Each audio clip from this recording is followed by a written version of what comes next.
So can you describe your scope and approach to dealing with customers in the social space? So when we began on social media, what we wanted to do was to recreate the call center environment and layer it with different levels and make it more cross-functional. So we started out with a call center agent, and then we augmented it with a help desk agent, an airport agent, and we now have people who are from our operations division who are also involved. So it's really trying to take, a call center agent and make them more multifunctional and trying to make it, a one-stop shop for everything that a customer would require, regardless of what the question is. So trying to refer as less as possible and trying to own the conversation we have and trying to answer the question to the fullest extent without having to go to someone else when we're doing it. So our scope and approach within social media channels is really to serve customers where they're having conversations. So that's on our own pages on Facebook and Twitter, but also in external blogs and forums. And we have a customer response team that has access to accounts and can serve the customer end to end. We also manage a peer-to-peer online community where our customers can post, ask questions, answer each other's questions, and solve problems for each other. At the Globe and Mail, we have a fairly active social media presence. When it comes to customer service, or customer care as we call it, we take different approaches on different platforms, but our approach is generally to be honest and transparent, to be willing to have the discussions that our customers are having with us on the phone, but to have them in a social space. We generally categorize our approach or our platforms into two categories. One is the more established one where we look for referrals and engagement, things like Facebook and Twitter, and we have flagship accounts, but we also have many, many secondary accounts because of the very nature of news, which has so many journalists who carry their own brand as well. And then we also have an approach of a little bit more experimental on some of the platforms that are just building right now, whether that be Google+, Pinterest, Tumblr, etc., where we're trying new things. And we know we reach a smaller audience, but to the audience member himself or herself, that's very important still, no matter how big the audience is. So we often talk about the audience being hundreds of thousands or tens of thousands, but to the individual consumer, they're just one person. And so we try to take a very personal approach with each interaction that we have. So when did your company get serious about using social as a means of customer service? So at Air Canada, we realized very early on that social media was going to be very important to handle and to take care of our customers. It's a complicated industry. There's a lot of rules and related to the fares and whatnot. So we knew that people would be using social media to ask us a lot of questions. And it took us a little bit, about 6 months, to get all of our strategies and our tone and matter in place before going out and looking for a social media customer engagement team. And that happened in November of last year when we hired our very first social media coordinator. And since then, we've been building on and adding 3 more. And we're still looking, even today, to adding more and more to our customer engagement team. So I don't think that you can really talk about having a presence in social media and having conversation with your customers about really being serious about customer service and social. So from the time that Rogers was first in the social media space back in 2009, they were always engaging with customers.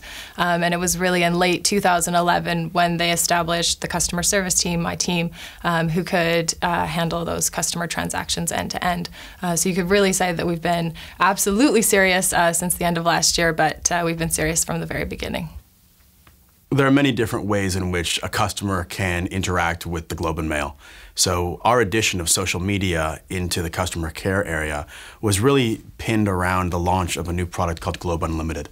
And we did that in the fall of 2012. And we recognized that a consumer is going to want to talk to us and may want to share his or her experience with the marketplace at large, with their friends, their family, whomever they might be. So that's when we actually kicked into high gear on that.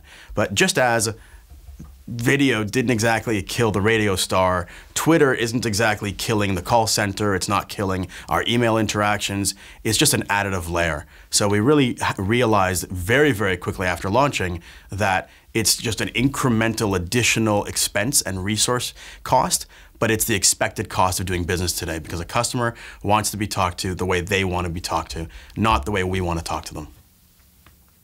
What has social media meant to your organization as it relates to providing customer service? And was there a tipping point in terms of when you realized the potential that social had to better that experience?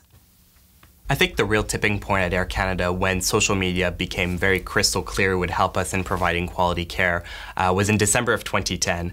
There was a huge snowstorm in Europe which paralyzed London Heathrow's airport. And given that that is our huge hub in Europe, we were talking hundreds of passengers which were stranded in London, and it was close to Christmas, so you can imagine the tension which was building up, and call centers were being inundated with a lot of calls. And it was just 2 or 3 weeks since I had been hired, and we immediately started taking to Facebook and started providing as much updates as we could on the situation. And the situation changed dramatically almost overnight. So people who were initially very frustrated with the lack of information, all of a sudden, we started to create this community right from the get-go from this incident. And because the situation was so fluid, we never knew more than 5 or 6 hours in advance what would happen with every single flight. This proved to be such a good way to provide very timely and relevant updates. So as soon as the airports were starting to reopen, we could announce that a flight was being added, we were adding capacity, and it took very little time before a lot of bloggers, a lot of other news outlets started picking up on these tidbits and start to see, hey, look, Air Canada is giving all this information out on Twitter and on Facebook, and it proved to be extremely valuable for us. And from that moment on, there was no turning back on the value of social, and we've been trying to keep it up every time there's similar situations to provide this insight and to provide this information to customers. I think that we can't really talk about a tipping point without really thinking of Malcolm Gladwell and the massive tipping points that we have in society. So when I think of social media, customer support, and the tipping point, I'm really thinking about that big data that's out there that we can access, and we now have power as marketers or as customer service representatives that we didn't have before. So when you look at what our call information was before, call drivers, they were really singular, isolated events. But now we have this massive amount of data of customer conversations that can get at very intricate details that maybe we didn't have before in a much more quick fashion, much more quickly, and also in an amplified way. So we can get that information back to our product teams, back to our service teams, and make changes and be a lot more reactive more quickly than before. News by its very nature is incredibly social. People have conversations at the dinner table, they have conversations at work, at the metaphoric or the real water cooler. And social media in and of itself is obviously all about conversation. So what social has done for us is it's basically made every reader, every viewer of the Globe and Mail able to provide his or her opinion and to amplify his or her own thoughts and conversation, whether it's on our pages or elsewhere. So now you have all these people having a conversation about your product, and we need to be there. We want to inject ourselves into that conversation. So for us, there isn't really a tipping point, but probably the moment that changed things was a planned moment. So unlike a tipping point that you might not know when it comes, in this case it was the launch of Globe Unlimited, which was a new product we introduced on our website in the fall of 2012. And when that happened, an entirely digital product, we felt the urge and the need to actually relate to those customers and those people who are considering buying Globe Unlimited or trying Globe Unlimited in their space. And so that would be in social. And we monitored the conversation, and we discovered that there was no tipping point once we launched that. But as one of my colleagues on the panel has said already, that once you go down that path, there's no turning back. So there's an expectation that is gleaned from the customer, that every customer expects that if you had some social component last week, that you're also there today. So that's probably, that if there is going to be a tipping point, it's in that time frame when we realize that we can't just do this in a one-off, but this has to be part of our DNA forevermore now.